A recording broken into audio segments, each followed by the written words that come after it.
पुढे जगनदाजी म्हणतो हा.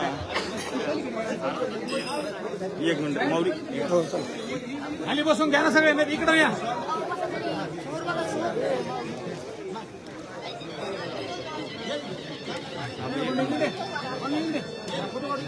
घेतलं घेतलं घेतलं.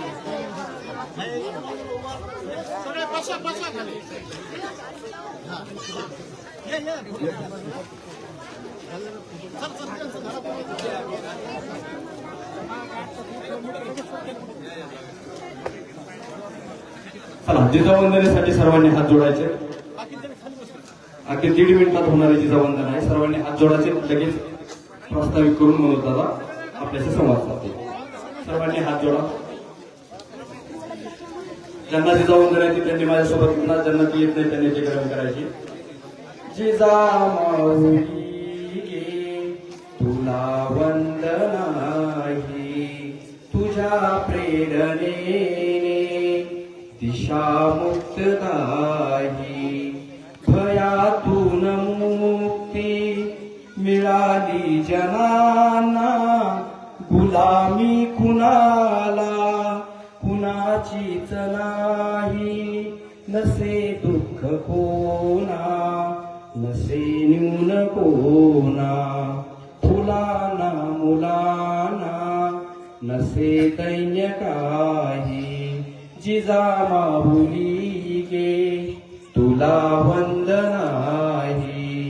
जशी पार्वती ती प्रिया शंकरास, तशी प्रेमिका गे शहाजीस तूही, जसा संविभागी बळी पूर्व काळी, शिवाजी जनांच्या तसे चित्त देई.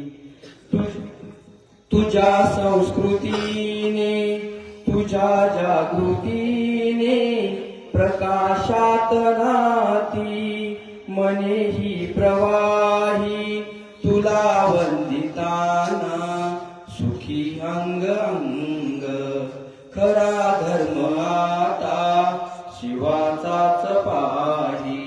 जिजामाऊली गे तुला वंदन आहे, तुझ्या प्रेरणेने दिशा मुक्तदायी. जय जिजाऊ. धन्यवाद. मी पुरुष एकता खालापुरी गावच्या वतीनं, खालापुरी सर्व नागरिकांच्या वतीनं श्री मनोज जरांगे पाटील यांचं या ठिकाणी स्वागत करतो.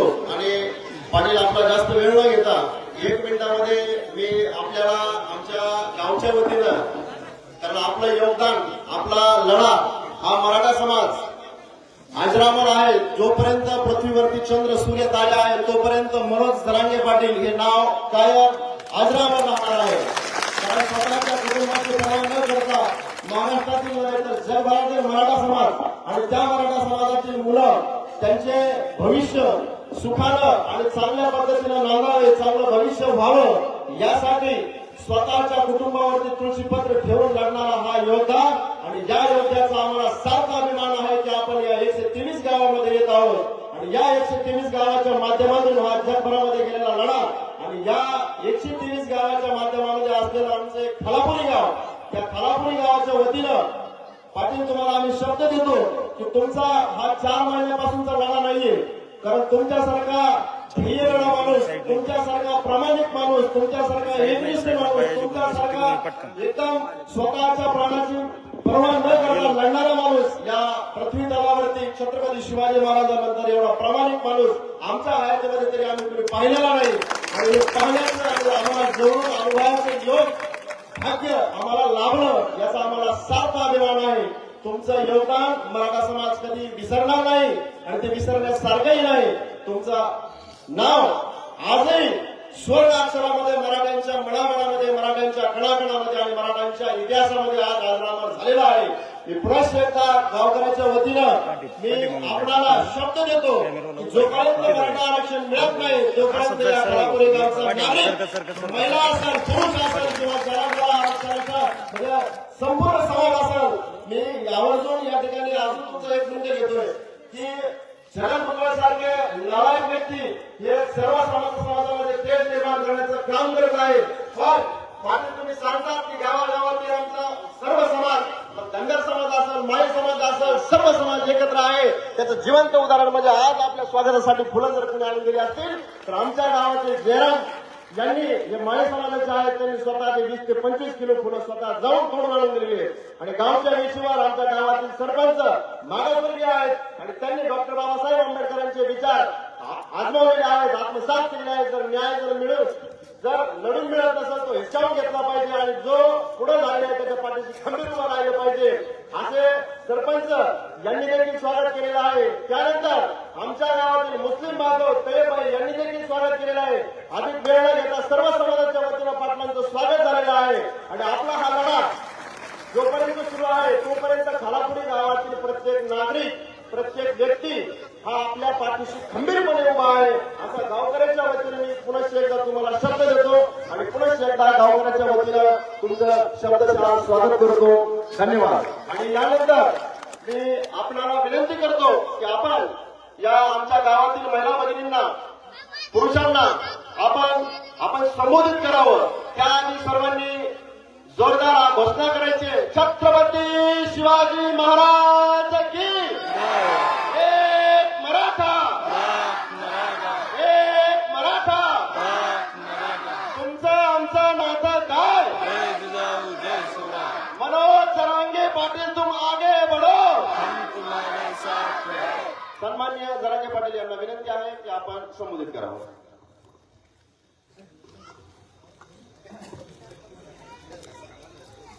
तुम्ही बसून घेतले.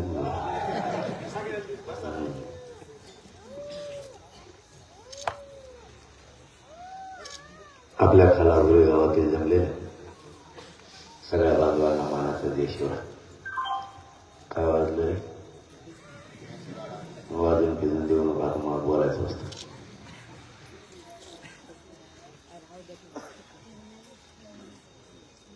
मराठा आरक्षणाची लढाई आता अंतिम टप्प्यात आहे. आता आरक्षणाच्या बाबत सांगायची गरज राहिली नाही. सगळ्यांना माहीत झाले आरक्षण कोणत्या टप्प्यावर आहे, कोणत्या वळणावर आरक्षण येऊन थांबलंय. 70 वर्षापासून मराठ्यांनी या आरक्षणासाठी संघर्ष केलाय आणि वाट बघितली. आता मराठ्यांना आरक्षणासाठी वाट बघायची गरज नाही, फक्त एकजूट दाखवण्याची गरज आहे. आपल्या गावात आंदोलन सुरू होतं विचारून घेतलं मी ताण नाही राहणार. एकदम बळच ओढून ताळून घेतलंय. या टप्प्यात तुमचं गाव नव्हतं. त्या आबा पहिल्यापासून माणसाच्या मागत लागले. यावेळेस मग तुम्हाला दुसऱ्या टप्प्यात घेऊ म्हणजे कमी होईल. मला आणखी 9 गाव आहे म्हणजे मला 100% पाठ 5 वाजणार का. मी हाल सोडत नाही का. मराठ्यांच्या घराघरात जाऊन मराठ्यांना जागा करतोय की तुमच्या लेकरा बाळासाठी आता सावध व्हा. आरक्षणाची लढाई आता अंतिम टप्प्यावर आहे. मागं कोण बोलत आहे? नाही याच्या मागे मग लय बारीक दिलं असतं.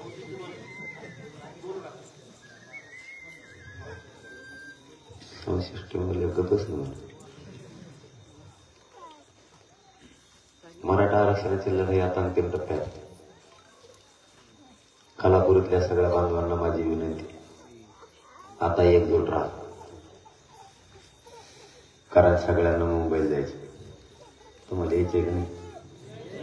नक्की मावशी हो, तुम्हाला एक काम सांगू द्यायला सगळ्या मुंबईला काढून द्या. त्यांना घरी ठेवू नका. तुमच्या पोरात जर तुम्हाला कल्याण करायचं असलं तर निर्भीड व्हावं लागेल. तुम्ही त्यांच्या शब्दाच्या पुढे कधीच जाऊ नका.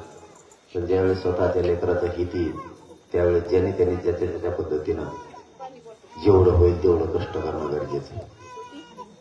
तुम्ही पाठीमागचं काम सांभाळा. आरक्षणातील लढायला मुंबईला पाठवा. आता नाही पर्याय आपल्याला.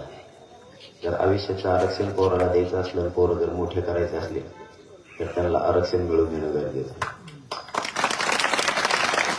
त्यासाठी आता मराठ्यांनी घरात न थांबता सगळ्यांनी मुंबईकडे जाणं गरजेचं आहे. ही इतकी प्रचंड मोठी मुंबईला धडक असणार आहे. आतापर्यंत देशात अशी धडक कोणीच मारली नसेल एवढ्या ताकदीनं मराठा समाज मुंबईत बसणार. सगळ्यांनी मुंबईकडे चला. तुम्ही जर शांत बसलात ना, आपल्या पोरांचं वाटलं झालं म्हणून समजा.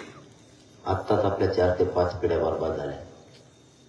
पोरांना शिकवायचं आई बापानं, आणि या आरक्षणामुळे पोरं सुशिक्षित बेकार म्हणून घरी यायला लागले. टक्केवारी असतानाही त्यांचे नंबर लागत नाहीत. याला कारण फक्त आरक्षण. ज्यांचे पोरं शिकवले ज्यांनी आणि एका टक्का हुकलेत ना, त्यांना फक्त एकदा विचारून बघा आरक्षणाची काय किंमत आहे. ते त्यांच्यात लक्षात येईल. कारण आई बापानं कर्ज काढायचे आणि पोरं शिकवायचे आणि स्वप्न एकच ठेवायचं, माझं पोरग जर अधिकारी झालं तर माझ्या वाट्याला आलेलं कष्ट कमी होईल.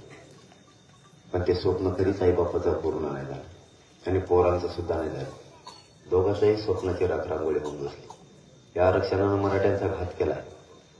मराठ्यांचे पोरं इतक्या वेदना सहन करायला लागले त्या आरक्षणामुळं की ते पोराने रात्रंदिवस अभ्यास करून डोळे जरी फोडले तरीही त्याला न्याय मिळत नाही, किंवा त्याच्या मनाप्रमाणे त्याला ना शिक्षण मिळते ना नोकरी मिळते. आपण एकच स्वप्न घेऊन घराच्या बाहेर पडलोय. मराठ्यांचे पोरं आरक्षण देऊन क्लास 1 ते क्लास 4 पर्यंत अधिकारी बनवायचे. IPS IAS अधिकारी मराठ्यांचे पोरं आरक्षण देऊन बनवायचे. ते स्वप्न घेऊन आपण आज घराच्या बाहेर आहे. आणखीनही 5 महिने झाले घराला शिवलो आहे आणि आरक्षण मिळेपर्यंत शिवणार बी नाही शब्द आपला मराठा. फक्त मराठ्यांनी आता शांत बसू नका.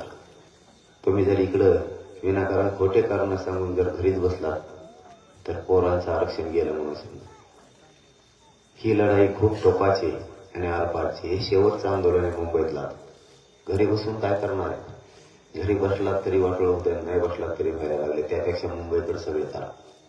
कारण जितकी प्रॉपर्टी तुमच्यासाठी महत्वाची, जितकं शेत महत्वाचं आहे, तितकंच आरक्षण सुद्धा आता महत्वाचं आहे पोरांना जगण्यासाठी.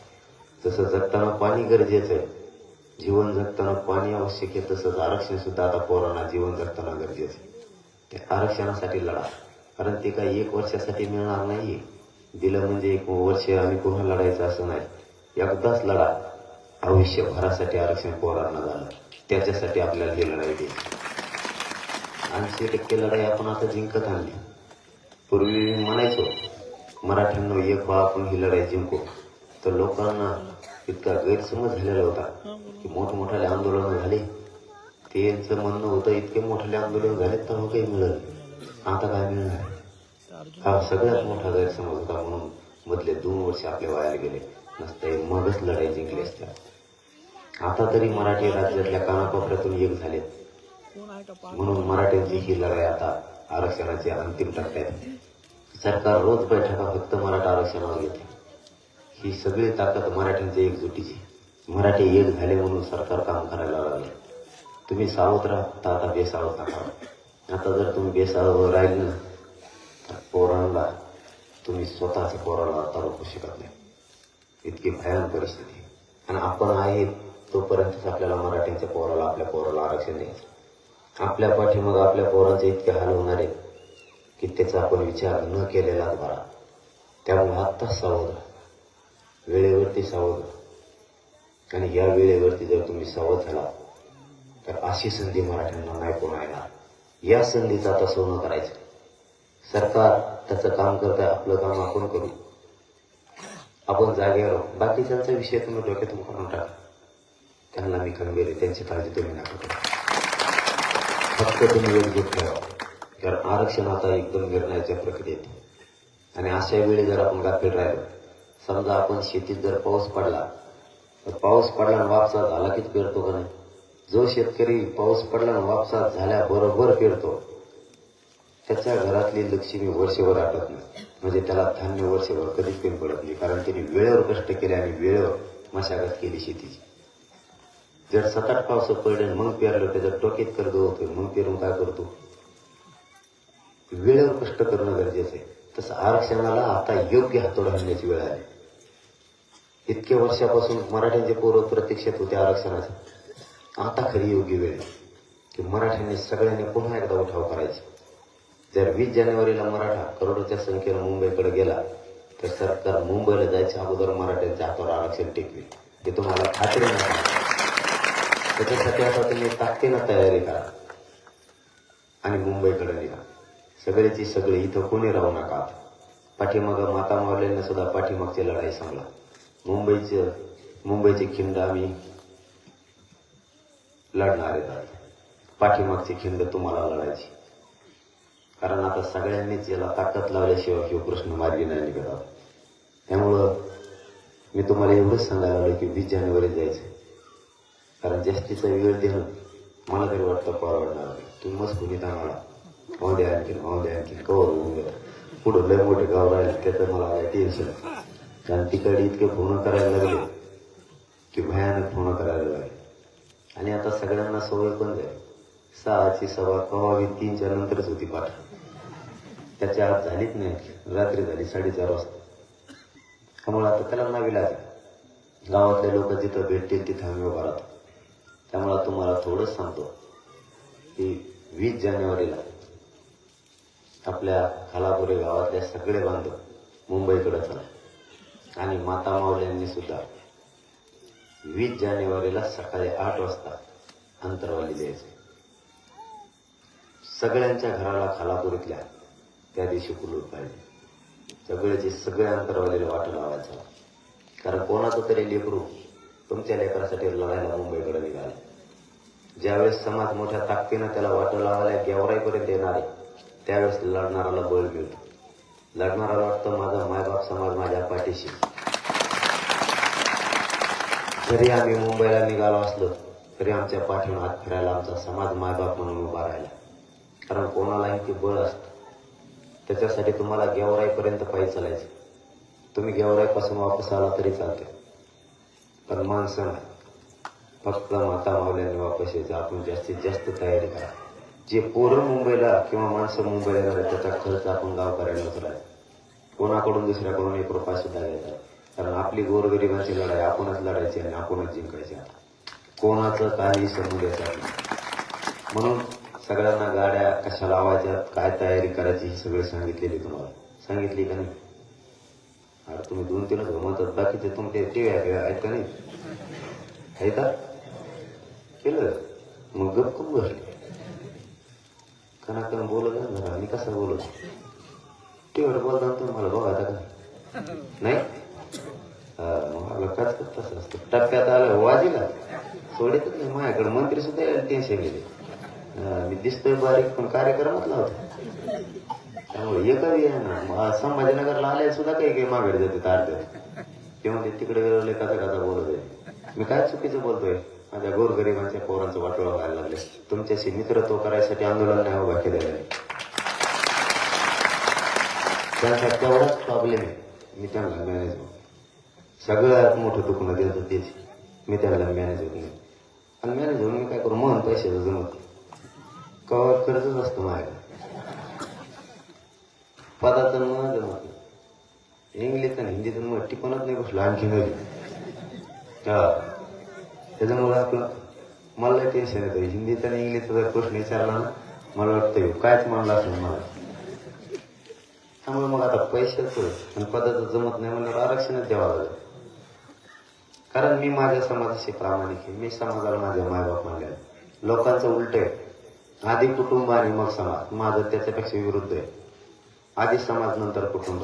कारण मी समाजालाच कुटुंब मानलेलं आहे. माझा मायबाप समाज. आणि ज्या समाजाला मी मायबाप म्हणलं त्या समाजाशी गद्दारी करणारी अवलाद माझी नाही. मी समाजाशी गद्दारी नाही करू शकत. आणि सरकारचं नेमकं तेच दुखणं. आपल्याला आरक्षण मिळत आलं. आतापर्यंत 54 लाख मराठ्यांना आरक्षण मिळाले. ही 70 वर्षातला सगळ्यात मोठा मराठ्यांचा विजय. आरक्षण आपलं 4 लोकांना जरी त्याच्यावर लाभ मिळाला तरी 2 कोटी मराठ्यांना त्याचा फायदा होणार.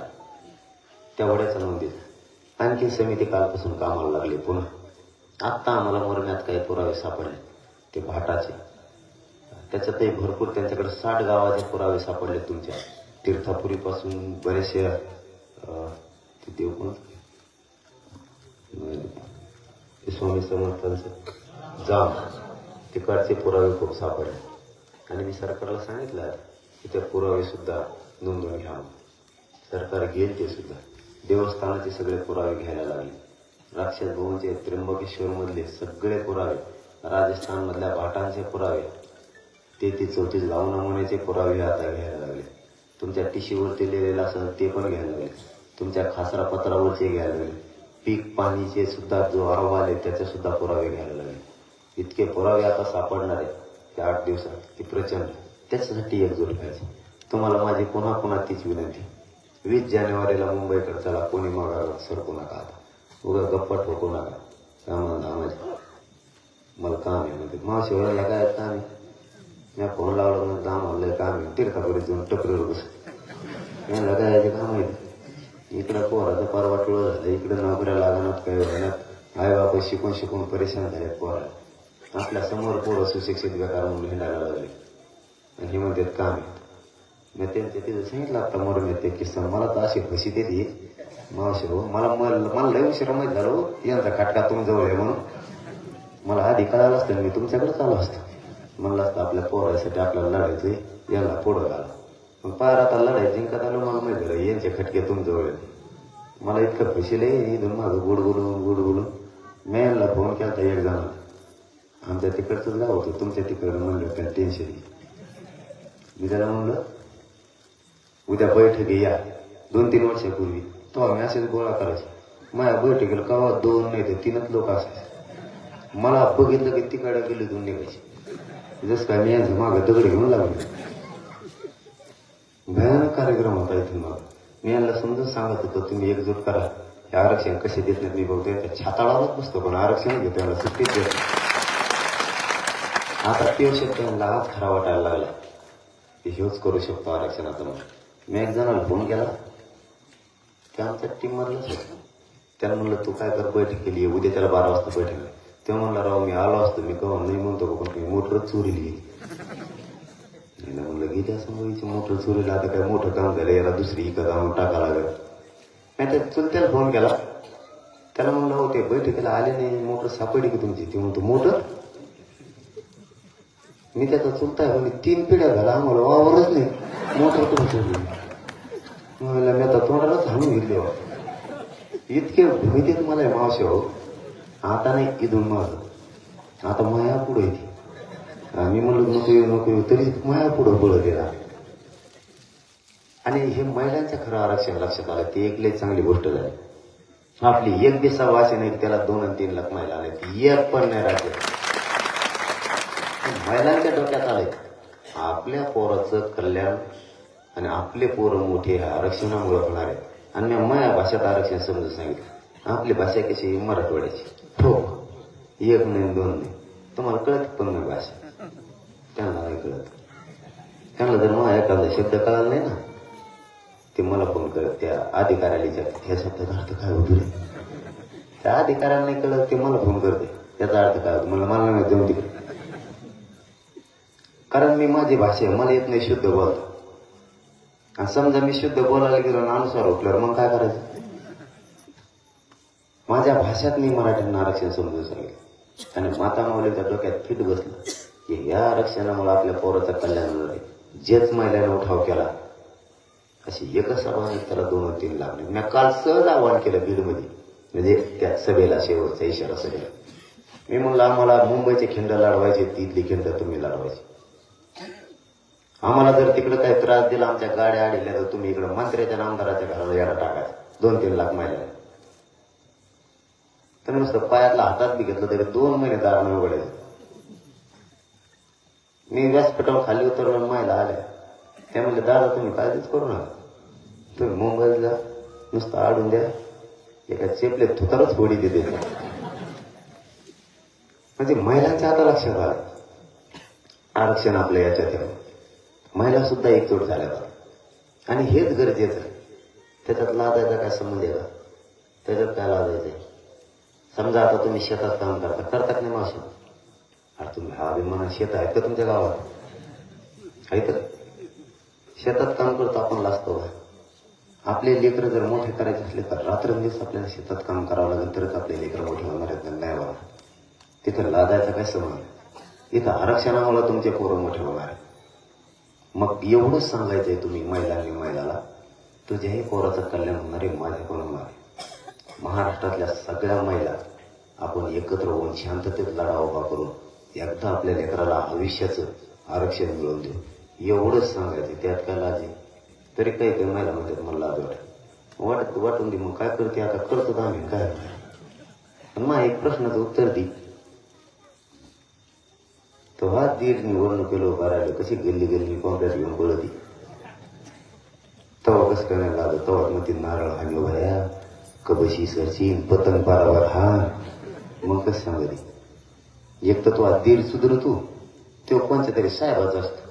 ते दोघंच सुधरत. ते साहेब एखादा त्याला गटार गोटार नाली गेली देत, ते दोघं सुधारणार. आपल्या का उसळ तोडायला पाठायचे. आपल्या पोराच्या पाठीमागे कोण उभा राहणार. त्याच्यासाठी आपल्या लेकराला मोठं करायला आपल्यालाच लढायचं आहे. आणि ही लढाई आपण गोरगरिबांनी सुरू केली. ही गरजवंत मराठ्यांचा लढा आहे. गोरगरिबांच्या पोरासाठी उभा केलेला हा जिवंत लढा आहे. याच्यासाठी जीवाचे बाजी लावून आपण बसतो. आणि तुमच्याच बळावर जीवाचे बाजी लावून मी लढतो. मी मरायला सुद्धा घेत नाही. कारण माझ्यावरती इतके भयानक षड्यंत्र रचले गेले. सगळेचे सगळे मी तुमच्या ताकदीवर उधळून लागले. अख्खा मंत्रिमंडळ एकीकडे होतं आणि मी आणि माझा समाज एकीकडे होता. तरी आम्ही त्यांचे सगळे षड्यंत्र उधळून लावले. मला उपोषणामुळे माझं शरीर सुद्धा साथ देत नाही, तरीही मी लढतो. मी हटत सुद्धा नाही आणि हटणार सुद्धा नाही. काल एक नमुन्याने मला पायच मोडले.